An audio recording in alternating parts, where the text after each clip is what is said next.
Hello everyone, this is Nilesh Kumar Gupta and you are watching NG Physics Classes. Well, पिछले turn पे मैंने आप लोगों को विद्युत चुंबकीय प्रेरण के नियम वगैरह बताए थे। फैराडे के विद्युत चुंबकीय प्रेरण का प्रथम नियम बताया, द्वितीय नियम बताया और फिर उस पर आधारित कुछ एक नोट जिसमें मैंने प्रेरित आवेश, प्रेरित धारा वगैरह के सूत्र बताए थे। उसके बाद लास्ट जाते जाते आप लोगों को एक सवाल भी कराया था। उसके बाद हम लोग अगला सवाल कर रहे हैं। अगले सवाल में वो मुझसे बोल रहा है कि एक कुंडली है। क्या है? एक कुंडली है और उस कुंडली का क्षेत्रफल है 100 सेंटीमीटर स्क्वायर। ऐसा बोल रहा है। एक कुंडली है जिसका क्षेत्रफल है 100 सेंटीमीटर स्क्वायर और उस कुंडली में फेरों की संख्या 50 है। कितनी है फेरों की संख्या? 50। अब कह रहा है इस कुंडली को मैंने 2 × 10⁻⁻² टेस्ला के चुंबकीय क्षेत्र में लंबवत रखा है। कुंडली को चुंबकीय क्षेत्र में कैसे रखा है? लंबवत रखा है। तो कह रहा है जब इस कुंडली को 1/10 सेकंड में बाहर निकाल लिया जाता है तो उस कुंडली में उत्पन्न प्रेरित विद्युत वाहक बल की गणना करो। ध्यान से समझिएगा। ये चुंबकीय क्षेत्र है भैया, ये चुंबकीय क्षेत्र है। क्लियर है सभी को? कोई दिक्कत? सबको भाषा समझ में आ रही है? ये मैंने यहाँ पर जो चुंबकीय क्षेत्र बनाया है सबको दिखाई दे रहा होगा, ऐसी मैं उम्मीद करता हूँ। आगे बढ़ जाऊँ। क्वेश्चन को समझना है सबसे पहले, आंसर निकालना बड़ी बात नहीं है लेकिन क्वेश्चन समझना है। ये चुंबकीय क्षेत्र है, इसमें कुंडली रखी है और लंबवत रखी है। इसका मतलब कुंडली ऐसे रखी है। बोलो भैया लंबवत बोल रहे तो कुंडली का क्षेत्रफल उसने बोला है 100 सेंटीमीटर स्क्वायर। 100 को 10⁻² लिख दूं? अच्छा, सेंटी कितना होता है? 10⁻² और वर्ग करूंगा तो 10⁻⁴ और मीटर का भी वर्ग हो जाएगा। स्टेप समझ में आ रहा है? आधार समान होती है तो घाते हैं, तो 2 - 4 - 2। सीन क्लियर है? अच्छा, ये जो कुंडली है उसमें फेरे 50 है और उस कुंडली को चुंबकीय क्षेत्र में लंबवत रखा है। रख दिया मैंने। अब वो कह रहा है 1/10 सेकंड में, कितने सेकंड में? 1/10 सेकंड में मैंने कुंडली को तुरंत चुंबकीय क्षेत्र से बाहर निकाल लिया। 1/10 सेकंड में कुंडली को चुंबकीय क्षेत्र से बाहर निकाल लिया। तो बताओ कुंडली से संबंधित चुंबकीय फ्लक्स बढ़ा या घटा?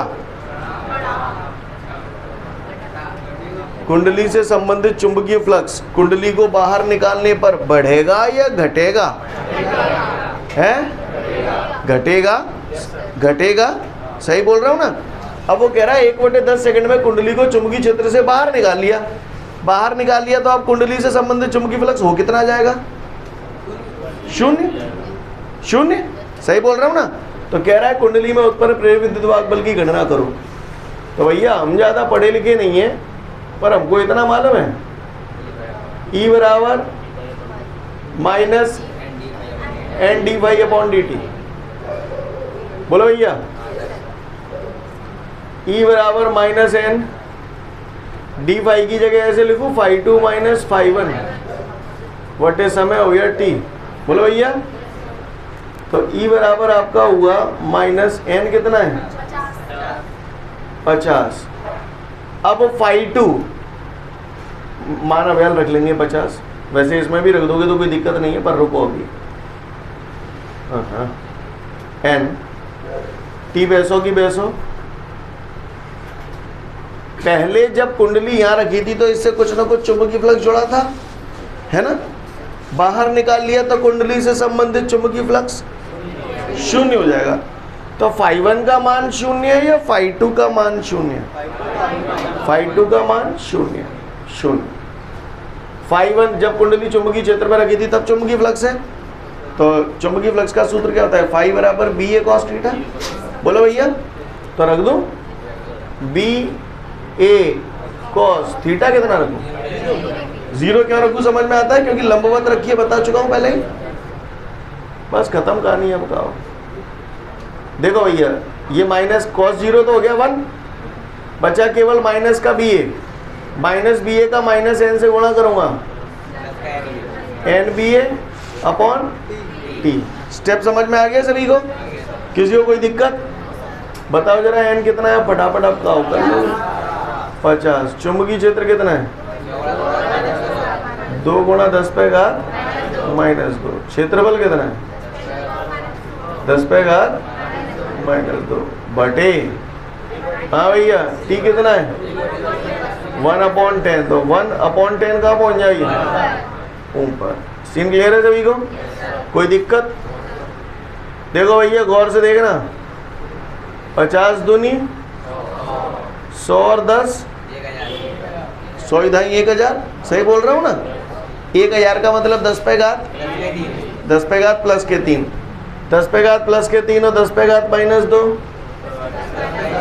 10 पे घात 1 प्लस के माइनस के, और 10 पे घात 1 और 10 पे घात -2, 10 पे घात -1। तो ई बराबर हमारा आ गया आंसर 10 पे घात -1। विद्युत वाहक बल निकाला है। विद्युत वाहक बल काय में नापते हैं? वोल्ट में नापते हैं। बोलो भैया, तो मात्रक हो गया वोल्ट। सीन क्लियर है? चाहे तो 10 पे घात -1 लिख दो, कुछ लोग इसे ऐसे भी लिख सकते हैं। इसको बटे में ले जाऊंगा तो 1/10। बोलो भैया, किसी भी चीज को ऊपर से नीचे ले जाते हैं तो घात का चिन्ह पलट जाता है। यहाँ पे 10 पे घात -1 है, नीचे लाऊंगा तो 10 पे घात +1, तो घात 1 लिखवा जरूरी है। वो 1/10 कितना होता है? 0.1 वोल्ट।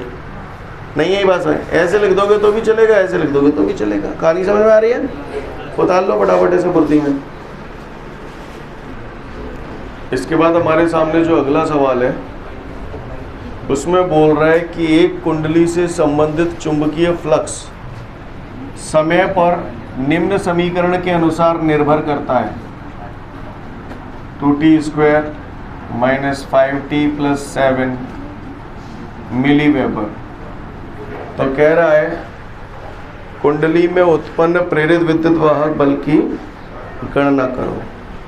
प्रेरित विद्युत वाहक बल की गणना करनी है और t बराबर 2 सेकंड पे, t बराबर 2 सेकंड पे प्रेरित विद्युत वाहक बल पूछ रहे हैं, है ना? जब घड़ी में t बराबर 2 सेकंड हो जाएंगे तो प्रेरित विद्युत वाहक बल कितना होगा? क्वेश्चन को फिर से सुने ध्यान से। वो कह रहा है आप पहले एक बात बताओ, चुंबकीय फ्लक्स का मान फाई बराबर 2t² - 5t + 7 मिली वेबर लिखा है। अगर मैं यहाँ t का मान बदलता जाऊंगा तो फाई का मान वही रहेगा, ये बदलता जाएगा। और फाई बदल रहा है यानी चुंबकीय फ्लक्स बदल रहा है, और चुंबकीय फ्लक्स बदल रहा है तो प्रेरित विद्युत वाहक बल पैदा होगा। तो वो कह रहा है यदि किसी कुंडली से संबंधित चुंबकीय फ्लक्स का मान इस समीकरण पर निर्भर कर रहा है, समय पर इस समीकरण के अनुसार निर्भर कर रहा है, तो 2 सेकंड बाद प्रेरित विद्युत वाहक बल का मान बता दो। और कह रहा है कुंडली चुंबकीय क्षेत्र में लंबवत रखी है। लंबवत रखी है यानी थीटा कितना हो गया? 0। कहानी समझ में आ रही है?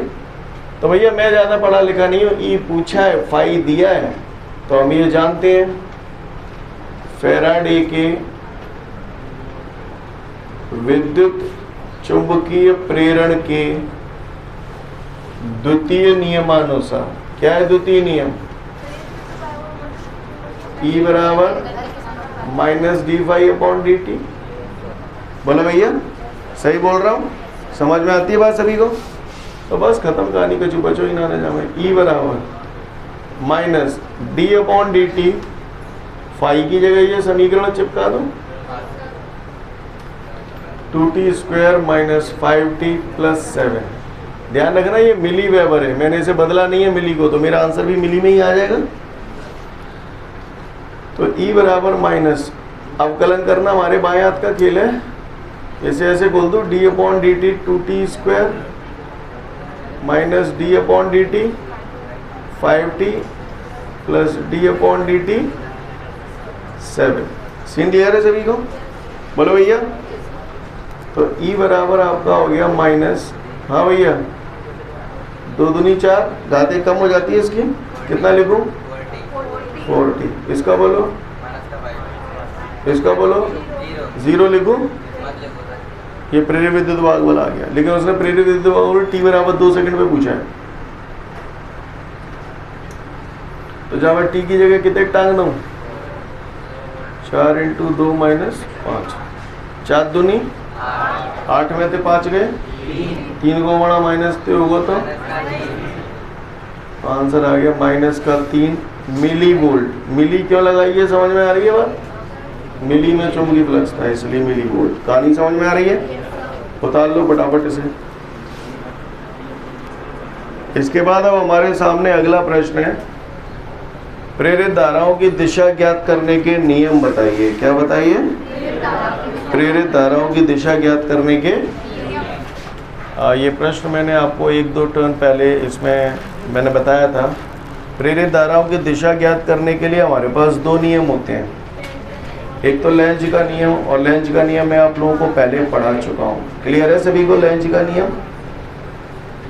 लेंज के नियम में मैंने बताया था कि किसी भी विद्युत परिपथ में प्रेरित धाराओं की दिशा सदैव इस प्रकार होती है कि वह उसी कारण का विरोध करती है जिसके कारण वह स्वयं उत्पन्न हुई है। ऐसा मैंने बताया था, और ये भी सिद्ध कराया था आपको कि लेंज का नियम ऊर्जा संरक्षण के सिद्धांत पर आधारित है। ये बात मैं आपको पहले बता चुका हूँ। इसके बाद एक और नियम है जिसके ज़रिए हम लोग प्रेरित धाराओं की दिशा ज्ञात कर सकते हैं, और वो नियम है फ्लेमिंग के दाएं हाथ का नियम। किसका नियम है? फ्लेमिंग के दाएं हाथ का नियम। अब हमें उस फ्लेमिंग के दाएं हाथ के नियम को अच्छे से समझना है। इससे पहले कि मैं फ्लेमिंग के दाएं हाथ का नियम समझाऊं, मैं आपसे फ्लेमिंग के बाएं हाथ का नियम जानना चाहता हूं। याद है आज से कुछ दिनों पहले हमने फ्लेमिंग के बाएं हाथ का नियम पढ़ा था। बाएं हाथ, बायां यानी उल्टा हाथ, है ना। धारा का चुंबकीय प्रभाव जब मैंने पढ़ाया था तो किसी भी चालक पर लगने वाले चुंबकीय बल की दिशा ज्ञात करने के लिए हम लोग फ्लेमिंग के बाएं हाथ का नियम इस्तेमाल करते थे। अगर आपको पता हो, मैं यहाँ पर दाएं हाथ के नियम की कोई बात नहीं कर रहा हूँ, मैं पुरानी बात कर रहा हूँ फ्लेमिंग के बाएं हाथ के नियम की। फ्लेमिंग के बाएं हाथ में मैंने बताया था आपको, यदि आप अपने बाएं हाथ के अंगूठा दिखाई दे रहा है सभी को, तर्जनी और ये मध्यका, है ना। अगर हम अपने बाएं हाथ के अंगूठे, तर्जनी और मध्यका को इस प्रकार फैलाएं कि वो तीनों एक दूसरे के लंबवत रहें। याद आ रहा है सीन? फिर मैंने आपको कोड वर्डिंग बताई थी। अंगूठा फादर है, F for father, F for force, force माने बल। ये जो तर्जनी है, मदर, फादर मदर चिल्ड्रन, है ना। M for mother, M for magnetic field, C for children, C for current. Same नियम दाएं हाथ का है। क्लियर? समझिएगा ध्यान से। मैंने बाएं हाथ के नियम में पढ़ाया था, यदि हम अपने बाएं हाथ के अंगूठे, तर्जनी और मध्यका को इस प्रकार फैलाएं कि तीनों एक दूसरे के लंबवत रहें, तब यदि तर्जनी चुंबकीय क्षेत्र की दिशा को प्रदर्शित करे, मध्यका धारा की दिशा को प्रदर्शित करे, तो अंगूठा बल की दिशा को प्रदर्शित करता था। याद आ रहा है? जिस दिशा में बल लगेगा गति उसी दिशा में होगी। बोलो भैया, जिस दिशा में बल लगेगा गति भी तो उसी दिशा में होगी। बोलो भैया, सही बोल रहा हूँ ना? कोई दिक्कत? तो अंगूठे को मैं बल की दिशा भी बोल सकता हूँ या चालक की गति की दिशा भी बोल सकता हूँ। क्या बोल सकता हूँ? चालक की गति की दिशा भी बोल सकता हूँ या बल की दिशा भी बोल सकता हूँ। तो ध्यान से समझिएगा, जो बाएं हाथ का नियम है वही दाएं हाथ का नियम है। बस फर्क इस बात का है कि बाएं हाथ के नियम में मध्यका क्या होती थी? धारा होती थी। यहाँ पर मध्यका प्रेरित धारा हो जाती है। बस समझ गए? क्लियर है? सेम नियम है। यानी फ्लेमिंग के दाएं हाथ का नियम हमसे ये कहता है कि यदि हम अपने दाएं हाथ के अंगूठे, तर्जनी और मध्यका को इस प्रकार फैलाएं कि तीनों एक दूसरे के लंबवत रहें। कहानी समझ में आ रही है? तीनों एक दूसरे के लंबवत हैं यहाँ पर। बोलो भैया, यदि हम अपने दाएं हाथ के अंगूठे, तर्जनी और मध्यका को इस प्रकार फैलाएं कि तीनों एक दूसरे के लंबवत रहें, तब यदि अंगूठा बल बोले तो चालक की गति की दिशा को प्रदर्शित करे, तर्जनी चुंबकीय क्षेत्र की दिशा को प्रदर्शित करे, तो मध्यका प्रेरित धारा की दिशा को प्रदर्शित करेगी। कहानी समझ में आ रही है? मैं फिर से बोल रहा हूँ, यदि हम अपने दाएं हाथ के अंगूठे, तर्जनी और मध्यका को इस प्रकार फैलाएं कि तीनों एक दूसरे के लंबवत रहें, तब यदि अंगूठा चालक की गति की दिशा को प्रदर्शित करे, तर्जनी चुंबकीय क्षेत्र की दिशा को प्रदर्शित करे तो मध्यिका प्रेरित धारा की दिशा को प्रदर्शित करेगी। कहानी समझ में आ रही है? नियम क्लियर है? सबसे पहले तो इस नियम को पढ़ लो, सुनूंगा आपसे। तो उम्मीद करता हूँ फ्लेमिंग के दाएं हाथ का नियम सभी को क्लियर है। एक बार लास्ट फिर से बोल रहा हूँ, फ्लेमिंग के दाएं हाथ के नियम के अनुसार यदि हम अपने दाएं हाथ के अंगूठे, तर्जनी और मध्यिका को इस प्रकार फैलाएं कि तीनों एक दूसरे के लंबवत रहें, तब यदि अंगूठा चालक की गति की दिशा को प्रदर्शित करे, तर्जनी चुंबकीय क्षेत्र की दिशा को प्रदर्शित करें, तो मध्यिका प्रेरित धारा की दिशा को प्रदर्शित करेगा।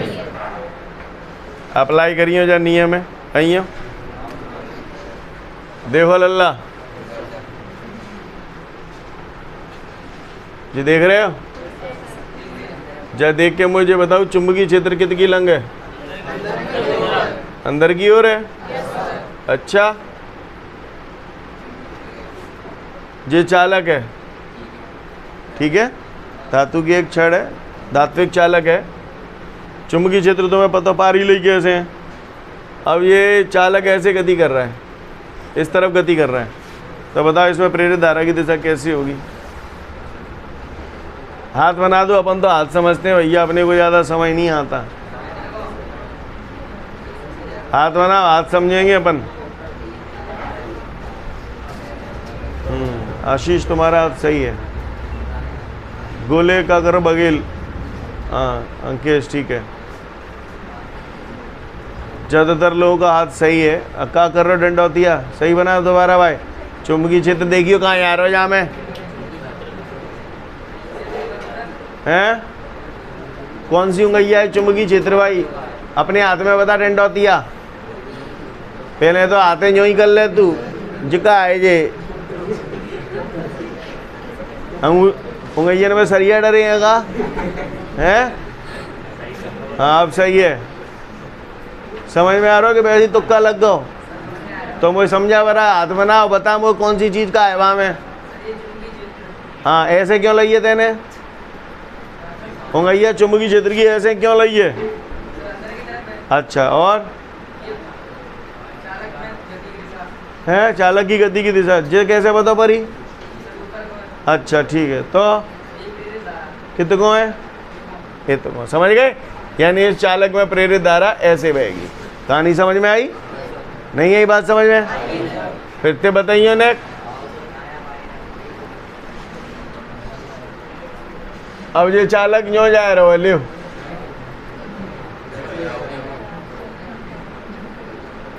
हाँ टेढ़ो से वो ने। देखो भैया, हमें मालूम है दाएं हाथ की हथेली का नियम। एक एक करके सारी चीज़ें हम लोग सेट करेंगे। मुझे दिख रहा है चालक की गति की दिशा नीचे है, इसमें अंगूठा चालक की गति की दिशा को प्रदर्शित करता है। बोला भैया, चुंबकीय क्षेत्र अंदर की तरफ है, तो ये भाई उंगलियां चुंबकीय क्षेत्र की है, तो ये अंदर की तरफ हो गई। तो बता धारा की दिशा किधर आई? ऐसे आई, यानी यो में। समझ गए? सोच लो, सोच ली। तो ऐसे प्रेरित धारा की दिशा निकाल लोगे? निकाल लोगे? बताइए देखें कौन सा बतावे हो मुँह पे थे। तो सभी को फ्लेमिंग के दाएं हाथ का नियम क्लियर हो गया, क्योंकि अब ये दिशाएं निकालना बचपन का खेल हो गया आपका है। बताइए ना देखें कौन सा बतावे हो मुँह पे थे। राय सुनने होगा? बताओ जी, मैंने कहा बना हुआ है? जोर से बोलो। ठीक है, समझ में आता? आता। चलो ठीक है, बहुत है। चुंबकीय क्षेत्र है। अच्छा, इस चुंबकीय क्षेत्र में कोई धातु की एक छड़ रखी हुई है। क्या रखी हुई है बबुआ? जी हाँ, जी हाँ मेरे भाइयों, एक धात्विक छड़ रखी हुई है। ये छड़ दिख रहे हो? ये ऐसे रखी हुई है यहाँ पे, समझ ना? दिख गई सेकंड ने? इस छड़ को मैंने नाम दे दिया XY, और ये छड़ की है लंबाई। क्या है? लंबाई। L लंबाई की छड़ है। दिख रही सेकंड ने? अब ये छड़ ऐसे जा रही, कैसे जा रही? तो चुंबकीय क्षेत्र की दिशा के कैसे जा रही है छड़? कमीना, चुंबकीय क्षेत्र की दिशा के कैसे जा रही है छड़? छड़ की बात कर रहा हूं, लंबवत। तंत्र पढ़ रहा है, चुंबकीय क्षेत्र है अंदर की तरफ और छड़ जा रही है न्यो, यानी चुंबकीय क्षेत्र की दिशा के लंबवत जारी को काय में कैसे? किसके? कौन? हाँ, क्लियर। यानी यहाँ पर जो छड़ है जिसकी लंबाई L है और वो चुंबकीय क्षेत्र की दिशा के लंबवत जा रही है। यहाँ पे चुंबकीय क्षेत्र की दिशा कहाँ पर है? तल के लंबवत अंदर की। अब बता प्रेरित धारा की दिशा कैसे होगी? हाथ बना दो, हाथ बना दो, हम तो हाथ समझते हैं। हाँ आदित्य सही बनाया आपका हाथ, क्लियर है। हाथ बना सब लोग। ये फ्लेमिंग के दाएं हाथ का नियम है, क्लियर। अंगूठा चालक की गति की दिशा को प्रदर्शित करता है। तो भैया लाला रे, लाला चालक की गति की दिशा ऐसे, तो अंगूठा ऐसे ले जाओ, बोलो भैया। अच्छा, क्रॉस का मतलब चुंबकीय क्षेत्र अंदर है, तो चुंबकीय क्षेत्र भाई भैया भाई ये तर्जनी, बोलो भैया ये अंदर होनी चाहिए। टी बोलो भैया, नहीं यही बात है, तर्जनी अंदर की तरफ हो गई, सबको दिखाई दे रहा है। और चालक की गति की दिशा ये हो गई, तो प्रेरित धारा की दिशा कहाँ हुई? ऊपर की ओर, एक्स से वाई या वाई से एक्स। समझ में आई? पक्का? तो यानी प्रेरित धारा की दिशा अगर मैं बनाना चाहूँ तो ऐसे बना दूँ? पूरा दाना लग रहा हो? लग जाए, मैं क्या कर दूंगा मैं, क्लियर है। जन्नो बात समझ में आ रही होगी ऐसी उम्मीद करता हूँ। अब सुनिएगा ध्यान से। ये जो धातु की छड़ है चुंबकीय क्षेत्र में लंबवत दिशा में गति कर रही है। इस धातु की छड़ का नाम XY है, इसकी लंबाई L है। थोड़ी सी देर में ये धातु की छड़ यहाँ से यहाँ पहुँच गई, तो जाहिर सी बात है चुंबकीय फ्लक्स में परिवर्तन हुआ होगा। अभी ये XY स्थिति में थी, अब ये मान के चलो X', Y' स्थिति में पहुँच गई, क्लियर। इस छड़ की चाल कितनी है? V वेग से गति कर रही है। मैंने मान लिया इसे यहाँ से यहाँ तक पहुँचने में dt समय लगता है। कितना समय लगता है? dt समय लगता है। तो गौर से देखिएगा, जब ये यहाँ से यहाँ गई तो इसके चुंबकीय फ्लक्स में परिवर्तन हुआ होगा, और जब चुंबकीय फ्लक्स में परिवर्तन होएगा तो प्रेरित विद्युत वाहक बल पैदा होगा। तो फैराडे के विद्युत चुंबकीय प्रेरण के द्वितीय नियम के अनुसार प्रेरित विद्युत वाहक बल का सूत्र, मतलब भैया होता नहीं होता? होता। आगे बढ़ू? अच्छा, गौर से देखिएगा, ये जो छड़ रखी हुई है इस छड़ का ये क्षेत्रफल है। अब ये छड़ ऐसे रखी हुई है, तो इस क्षेत्रफल का क्षेत्रफल सदिश कहाँ होगा? क्षेत्रफल सदिश अंदर की ओर, और चुंबकीय क्षेत्र भी अंदर की ओर। कितने डिग्री का कोण हो गया? 0 डिग्री। तो गौर से देखिएगा, E बराबर माइनस dt भैंसों की भैंसों, डी फाई बराबर BDA cos थीटा। बोलो बंधु, BDA cos थीटा कितना रखूं? तो cos 0 तो 1 है वो, ये तो जय हनुमान। E बराबर माइनस B/dt। देखो ताजिया ठंडे हो गए यहाँ तुम्हारे। DA क्षेत्रफल ही तो है, और मैंने सुना है बचपन में क्षेत्रफल बराबर लंबाई गुणे चौड़ाई।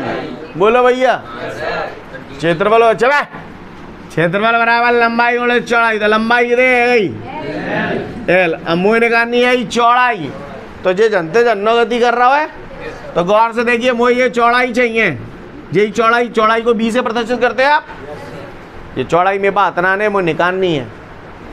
तो सुनो भैया, या तो मैं यहाँ B लिख दूँ, मैं B नहीं लिख रहा हूँ, मैं इस चौड़ाई का मान लिख रहा हूँ। चौड़ाई क्या है? एक प्रकार की दूरी तो है यारो। मैंने बचपन में सुना था चाल बराबर दूरी बटे समय, तो दूरी बराबर चाल गुणित समय। कैंची गुणा कर दो, बोलो भैया। दूरी बराबर चाल गुणा समय। बात समझ में आ रही? जही के लिए रोओगे बाद में मुझे बार बार पूछोगे कि जे कैसे आएगो कैसे आएगो। तो मुझे दूरी निकालनी है, बोलो चौड़ाई, लंबाई गुणित चौड़ाई। चौड़ाई यानी मुझे जा को मान चाहिए, यानी दूरी का मान चाहिए।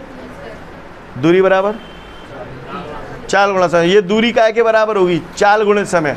तो ये B काय के बराबर हो गया? चाल हो गई यहाँ पे V, और कितना समय लग रहा है यहाँ से यहाँ तक पहुँचने में dt, तो b काय के बराबर है वो, तो यहाँ चौड़ाई की जगह मैंने लिख दी v dt, समझ में ही नहीं आई होगी मैंने, dt तो dt उड़ाए तो e बराबर माइनस BLV। नहीं आई मेरी बात समझ में, सीन क्लियर है, कहा हुआ को परेशानी।